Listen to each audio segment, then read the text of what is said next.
আল্লাহ বলেন আমি আল্লাহর পক্ষ থেকে ওয়াদা রয়েছে মুমিন যারা ঈমানওয়ালা যারা যারা ঈমান এনেছে নেক আমল করেছে তাদের জন্য আমার পক্ষ থেকে ওয়াদা, আমি আল্লাহ তাদেরকে মাফ করে দিব, ক্ষমা এবং মহা প্রতিদানের ওয়াদা আমার পক্ষ থেকে আছে। চিল্লায় এখন আল্লাহু আকবার। এই একটা আয়াত নিয়ে যদি একটু আলোচনা করি, এই আয়াতের দিকে যদি একটু নজর দেন, বলে উম্মতে মুহাম্মদীর বৈশিষ্ট্য অনুধাবন করতে আর সময় লাগবে না।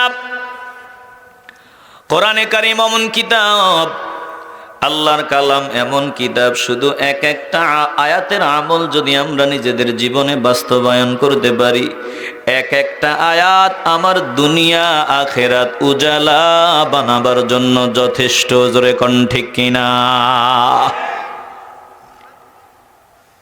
আল্লাহ তাআলা আয়াতে কারিমায় বললেন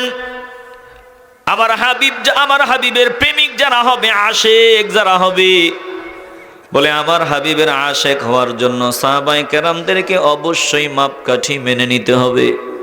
সাহাবায়ে কেরামদেরকে যারা মাপকাঠি মানবে না তারা উম্মত হওয়ার যোগ্যতা রাখে না। বলেন দিল থেকে ভালোবাসার আওয়াজ দিয়ে বলবেন, সাহাবায়ে কেরামদেরকে আমরা সত্যের মাপকাঠি হিসাবে মেনে নিতে চাই কি চাই না? বিসমিল্লাহির রহমানির রহিম। মুহাম্মাদুর রাসূলুল্লাহ والذين معه أشداء على الكفار رحماء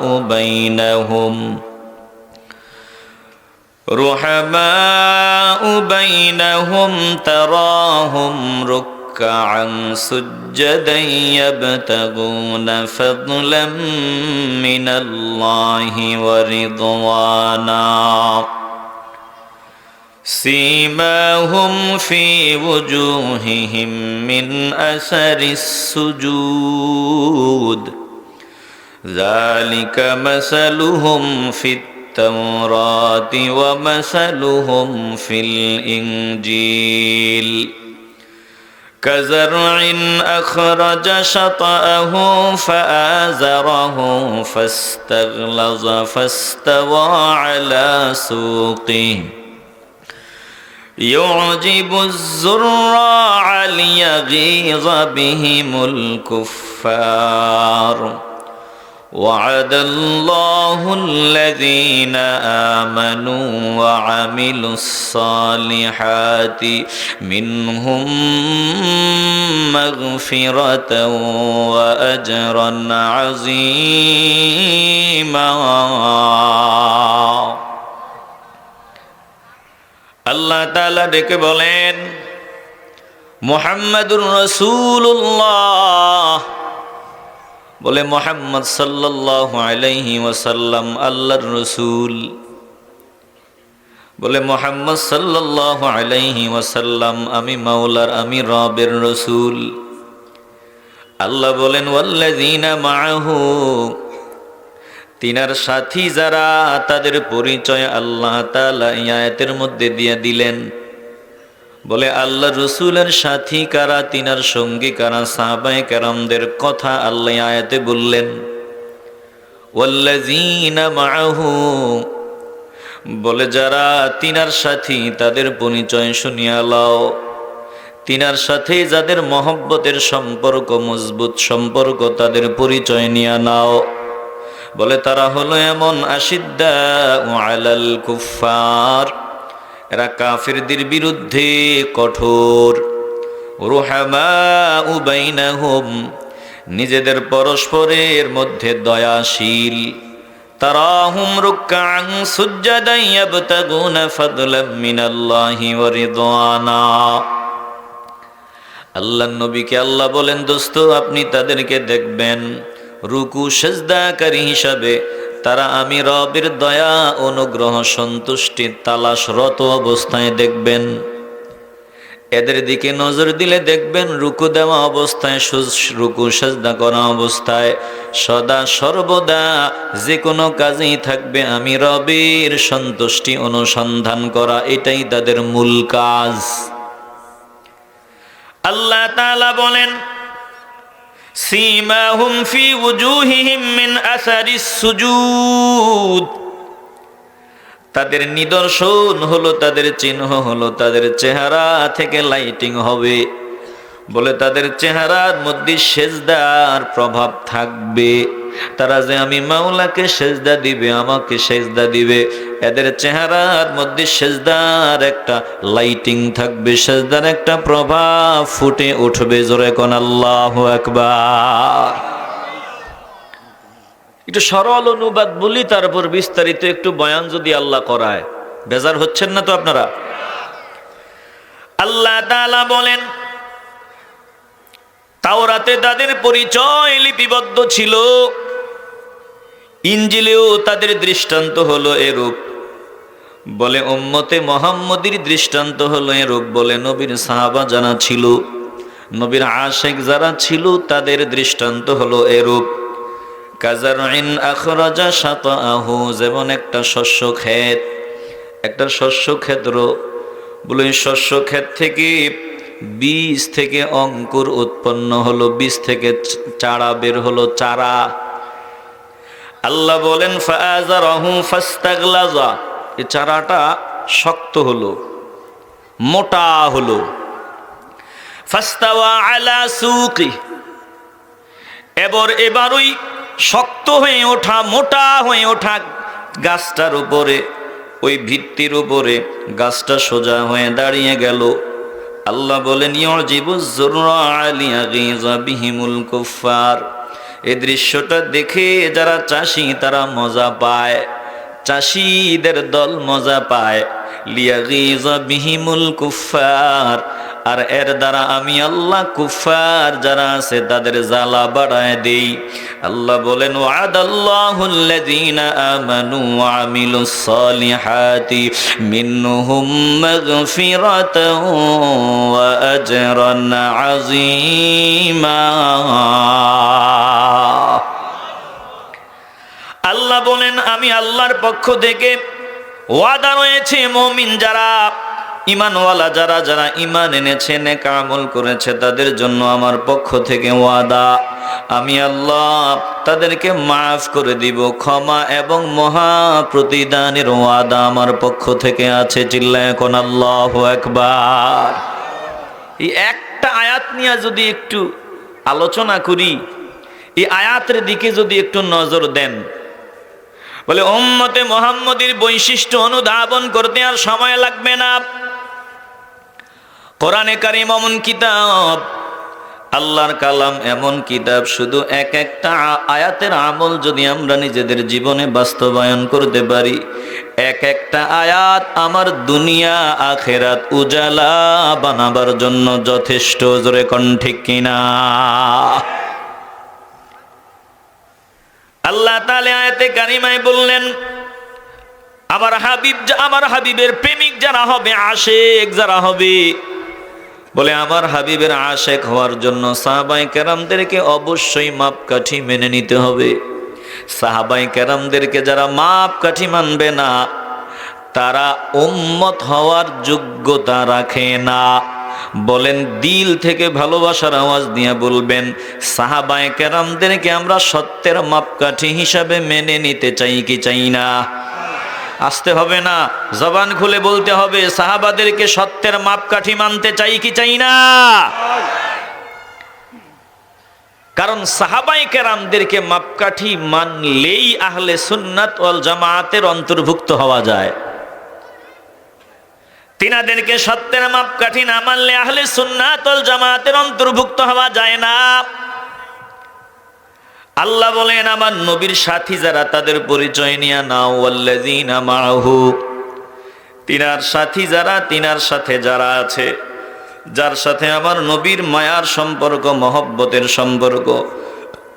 বলে যাদের সাথে আমার নবীর মহব্বতের সম্পর্ক, যারা নবীকে মহব্বত করে, ভালোবাসে, তাদের পরিচয় নাও। আশিদ্দাউ আলাল কুফফার। এক নাম্বার, সাহাবায়ে কেরাম ছিলেন কাফিরদের ব্যাপারে কঠোর, কাফিরদের বিরুদ্ধে বড় শক্ত, কাফিরদের বিরুদ্ধে তিনারা ছিলেন কঠোর। একটু দিল থেকে বলবেন, আমরাও কাফিরদের বিরুদ্ধে কঠোর হতে চাই কি চাই না? আসতে হবে না, জবান খুলে বলেন চাইনি। মানবতার দৃষ্টিকোণ থেকে আমরা সব মানুষকে সমান নজরে দেখি। ইনসাফের জায়গা থেকে আমরা কারো উপর অন্যায় অবিচার করি না। সহিহ হাদিসে আল্লাহর নবী আমাদেরকে জানায় দিয়েছেন, শুনিয়া লও, যদি কোনো বান্দা অমুসলিম নাগরিককে অন্যায়ভাবে হত্যা করে, কোনো আগন্তুক ব্যক্তিকে অন্যায়ভাবে কষ্ট দেয়, হত্যা করে, সে জান্নাতে যাওয়া দূরের কথা, আমার নবী বলেন জান্নাতের সুঘ্রাণও সে পাবে না। যদিও 40 বছরের দূরত্ব থেকে জান্নাতের সুঘ্রাণ পাওয়া যায়, জান্নাতের সুগন্ধ পাবে না। তাইলে বলেন তো, আমাদের ধর্মে অমুসলিমদের উপর জুলুম করার কোনো সুযোগ আছে? আসতে বলবেন না, জবান খুলে বলতে হবে, কোনো সুযোগ আছে? নাই, কোনো সুযোগ নাই। এরা বাবা দিল দিয়ে অনুধাবন করিয়া লাও। বলে শুধু অমুসলিম না, একটা পাখিরে পর্যন্ত কষ্ট দেওয়ার কোনো সুযোগ আমার নবী রাখেন নাই। আল্লাহ নবী জানায় দিছেন, যদি কেউ একটা চড়ুই পাখিরে অন্যায়ভাবে জবাই করে হত্যা করে, খাওয়ার জন্য ছাড়া অন্যায়ভাবে একটা চড়ুই পাখিও জবাই করে, এই বান্দা হাসরের ময়দানে আমার আল্লাহর কাঠগড়ায় দাঁড়াইয়া জবাব দিতে হবে, কেন চড়ুই পাখিটাকে হত্যা করলা? আল্লাহর নবী আমাদের বয়ান শোনায় দিলেন। একজন মহিলা বলে নেককার, বলে নামাজি ছিল, বলে নেককার করতো, আমল ছিল তার ভিতরে, কিন্তু একটু একটা বিড়াল ছানারে কষ্ট দেওয়ার কারণে বিড়াল ছানাটাকে বাঁধিয়া রাখতো, তাকে ছাড়িয়া দিত না বাহিরের পোকামাকড় খাওয়ার জন্য, আবার তারে খাবারও দিত না। আমার নবী বলেন বিড়ালের বাচ্চারে কষ্ট দেওয়ার কারণে এই মহিলার ঠিকানা আমার আল্লাহ জাহান্নাম বানায় দিছেন। তাহলে ইসলামে শুধু মানুষ না, সকল সৃষ্টির অধিকারের বয়ান আসেনি? আসতে বলবেন কেন, জবান খুলে বলেন আসেনি? সব সৃষ্টির অধিকারের বয়ান আছে। এমনকি বিনা প্রয়োজনে একটা গাছের পাতাও ছিঁড়তে নিষেধ করা আছে, গাছটাও কষ্ট পায়। তাইলে আয়াতের দিকে লক্ষ্য করেন, আল্লাহ বলেন কাফেরদের বিরুদ্ধে মুসলমানগণ কঠোর। বলে কাফেরদের বিরুদ্ধে মুসলমানরা কঠোর। কখন কঠোর হবে? বলে কাফেররা তাদের ঘরে থাকবে, নিরাপদ থাকবে, কোনো অসুবিধা নাই, তারা তাদের ধর্ম পালন করবে, তারা তাদের দিন অনুযায়ী চলবে, তাদের কাজ তারা করবে, আমাদেরটা আমরা করব, আমরাও তাদের কাজে বাধা দিব না, তারাও আমাদের কাজে বাধা দিবে না। ওরা যদি আমাদের ধর্মকর্মে বাধা দেয়, তখন মুসলমান কাফিরদের বিরুদ্ধে এক হয়ে কঠোর অবস্থানে যাবে। জোরে কোন ঠিক কিনা? বিষাক্ত সাপ যদি গর্তের মধ্যে থাকে, আমাদের কোনো অসুবিধা নাই।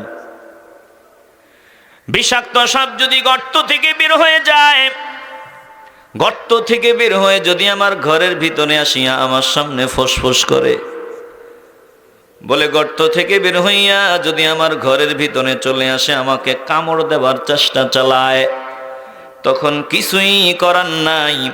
আমি নিরুপায়, আমি ভদ্র, আমি সভ্য, আমি মারামারি চাই না, লাঠিও হাতে নিতে চাই না। বলেন বিষাক্ত সাপ যখন আমার ঘরের ভিতরে চলে আসবে, আমার সামনে আসবে, আমারে আক্রমণ করার জন্য চেষ্টা করবে, আমি সভ্য হলেও, ভদ্র হলেও, ধৈর্যশীল হলেও তখন কিছুই করার নাই। তখন বাধ্য হয়ে আমাকে হাতের মধ্যে লাঠি উঠায়া নিতে হয়। জোরে কোন ঠিক কিনা? আসতে বলবেন না, জবান খুলে বলতে হবে, ঠিক কিনা? এ মুসলমান নবীর আশিকের দল, বেঈমানের দল, তারা তাদের কাজ করবে, আমরা আমাদের কাজ করব। নাস্তিকের দল, তারা থাকবে গর্তের ভিতরে থাকবে, আমগো কোনো অসুবিধা নাই। যদি গর্ত থেকে বের হইয়া আমাদের সামনে দাঁড়াইয়া আল্লাহকে গালি দেয়, নবীকে গালি দেয়, আল্লাহর কোরআনকে অবমাননা করে, কোরআনের মধ্যে আগুন লাগায়া দেয়, কোরআনের উপর উঠিয়া দাঁড়ায়, তখন মুসলমান আর নিজের ধৈর্য টিকায় রাখতে পারবে না। তখন মুসলমান আইন আদালতের দিকে নজর দিবে না, পরে কি হবে ওটাও চিন্তা করবে না। ফাঁসির দড়ি গলায় যাবে, মুসলমান টেনশন করবে না। বলে তার সামনে যদি নবীকে গালি দেওয়া হয়, কোরআন অবমাননা করা হয়, আল্লাহকে গালি দেওয়া হয়, মুসলমান তখন পরে কি হবে, ফাঁসি হবে নাকি যাবজ্জীবন হবে, ওই দিকে তাকাবে না। তখন মুসলমান বাধ্য হয়ে হাতের মধ্যে লাঠি উঠায় নিতে প্রস্তুত হবে। জোরে কোন ঠিক কিনা? আসতে বলবেন কেন? জবান খুলে বলতে হবে ঠিক কিনা।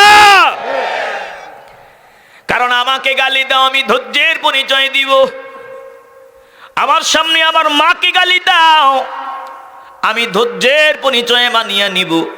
আমার সামনে আমার বাবাকে গালি দাও, ধৈর্যের পরিচয় আমি হজম করব। আমার বিবিরে গালি দাও, আমার সন্তানরে গালি দাও, আমার 14 গোষ্ঠী নিয়ে গালি দাও, আমি ধৈর্যের পরিচয়ে সবর করব। কিন্তু আমার সামনে যদি আমার নবীরে গালি দাও, কোরআন অবমাননা করো, বলে কসম আল্লাহর, আমরা তখন চুপ থাকব না।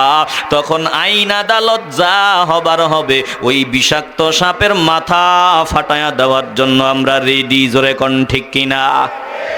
আওয়াজ নাই বাবা, একটু ইমানের আওয়াজ দিয়ে বলতে হবে, কথা বলতে হবে, ঠিক কিনা? আমরা চাই রাষ্ট্র এগুলো ব্যবস্থা করবে। এ দেশে সম্মানী মানুষকে গালি দিলে তাদের বিচার হয়, বিচার হওয়াই উচিত। বলে স্বাধীনতার স্থপতি ওই যে শেখ মুজিবুর রহমান, আপনি স্বীকার করেন না করেন এটা ধ্রুব সত্য। বলে স্বাধীনতার ঘোষক জিয়াউর রহমান, এটাই সত্য। তিনারা সম্মানী ব্যক্তি, তিনাদেরকে যদি গালি দেওয়া হয়, বলে আমরা দেখেছি বিচার হয়েছে, বর্তমানেও জিয়াউর রহমানকে গালি দিলে বিচার হবে। আমি টুপিওয়ালা ময়দানে বসিয়া বয়ান শুনাইতেছি, আমি যদি শহীদ প্রেসিডেন্ট জিয়াউর রহমানকে গালি দেই, আপনারাই আমাকে দাঁড়ায়া ধরবেন, তুই বেয়াদব, সম্মানী ব্যক্তিরে গালি দিবি, তোর কোনো নিস্তার নাই। বলে বাক স্বাধীনতার নামে সম্মানী ব্যক্তিরে গালি দেওয়া চলবে না। বলে বাক স্বাধীনতার নামে কারো সম্মানে আঘাত করার কোনো সুযোগ দেওয়া হবে না। জোরে কোন ঠিক কিনা? কথা বলতে হবে, আওয়াজ দিয়ে কথা বলতে হবে, ঠিক কিনা? বিচার হয়, আমরা অতীতেও দেখছি, বর্তমানেও হবে। আফসোস, দেশে এত মুসলমান, বলার সময় আমরা বলি 92% মুসলমান, 95% মুসলমান। বলে নামের বড়াই করিয়া কোনো লাভ নাই। 95% মুসলমান যদি বাংলার জমিনে থাকতো, এই জমিনে আজও কেন আমার নবীরে গালি দিলে ফাঁসি হবে, এই বিধান এখনো কেন বাস্তবায়ন হলো না? 95% মুসলমান যদি এই জমিনে থাকতো, আল্লাহকে গালি দিলে ফাঁসি হবে, মৃত্যুদণ্ড। এই আইন এখনো কেন বাস্তবায়ন হয় নাই? বলে কেন হয় না? অনেকেই চায় না। অনেকেই চায় না কারা? আমগো নেতা যারা, তারা অধিকাংশ। কিছু বাদ দিয়ে বললাম, কথা কন না কেন? একটু আওয়াজ দেন বাবা, কথা কন ঠিক কিনা? আমগো নেতাজিরা যদি চাইতো এই জমিনে পার্লামেন্টে কবেই এই আইন ফাঁস হতো যে আমার নবীরে গালি দিলে সর্বোচ্চ শাস্তি হবে ফাঁসি। কিন্তু তিনারা চায় না বলেই হয় না। আপনারা কি বেজার হইতেছেন বাবা? বেজার হইতেছেন? তিনারা চায় না বলেই হয় না। দিল দিয়ে অনুধাবন করেন, তাইলে নামে নামে আমরা মুসলমান। বলে অধিকাংশ বান্দা এখনো কামেল খাঁটি মুসলমান হতে পারে নাই।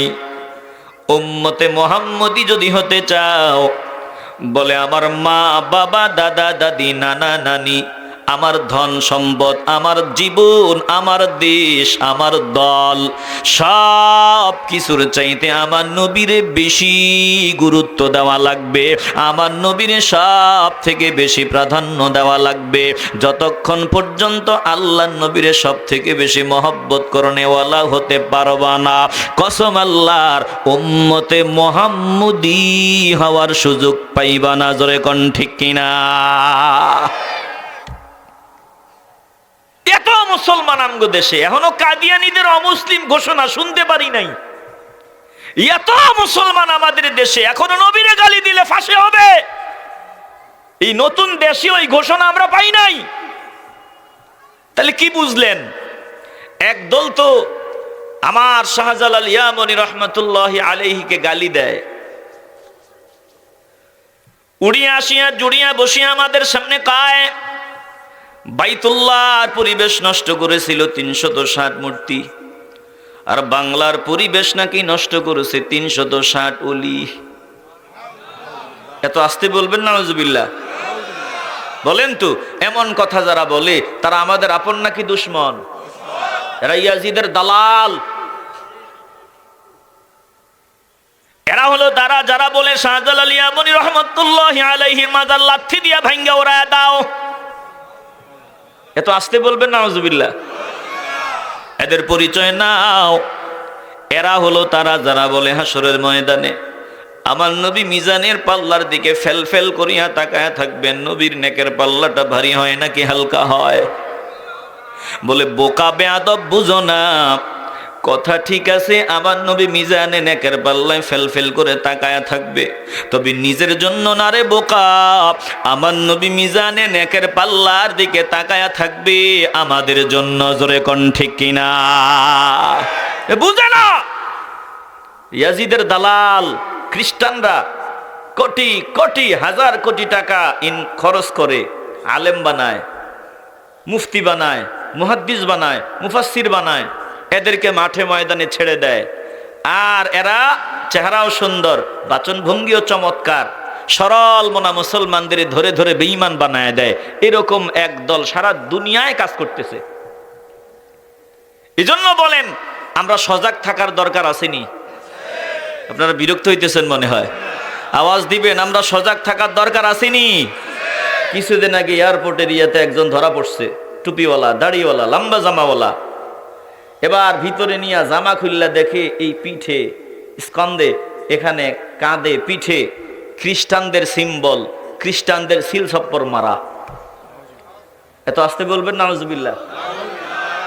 এজন্য নতুন জিনিস পাইলেই পাগল হয়েন না, সাবধান। পুরান জিনিস ফিউর, যত নতুন তত ভেজাল। কথা কন না কেন? কথা সুন্দর, বাচন ভঙ্গি চমৎকার, চেহারা দেখলে প্রেমে পড়ে যেতে মন চাইবে, কথা শুনলে শুনতেই মন চাইবে, কিন্তু ঈমান চোর। বলেন তো এরকম এক দল সারা দুনিয়াতে কাজ করে, আছে না নাই?